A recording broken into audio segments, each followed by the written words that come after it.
Hello अब्बू। हाँ बोलो। आज मैं अम्मी की सरप्राइज बर्थडे पार्टी प्लान कर रहा हूँ, ऑफिस से जल्दी आ जाइएगा प्लीज। ठीक है, मैं जल्दी आ जाऊंगा। और अम्मी को बताइएगा नहीं, पार्टी का सरप्राइज है। ठीक है ठीक है।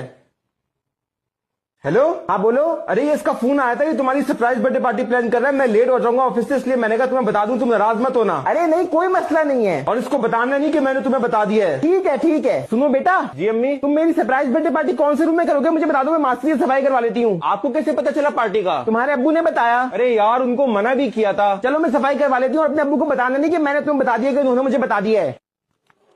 हेलो। अब्बू आपको मना किया था, अम्मी को नहीं बताइएगा। तुम्हें किसने बताया कि मैंने अम्मी को बता दिया है? अम्मी ने। अरे मना भी करा था इससे। गलत क्या आपने ये बहुत। अब अम्मी को बताइएगा मत कि मैंने आपको बता दिया, कि उन्होंने मुझे बता दिया कि आपने उनको बता दिया है। ठीक है ठीक है। हेलो। अरे तुमने उसको क्यों बताया कि मैंने तुम्हें बता दिया है? आपको किसने बताया कि मैंने उसे बता दिया कि आपने मुझे बता दिया है? उसने खुद बताया है अभी। अरे इसको मना भी किया था। कोई बात रहती नहीं है तुम्हारे पेट में, अब उसको बताना मत कि मैंने तुम्हें बता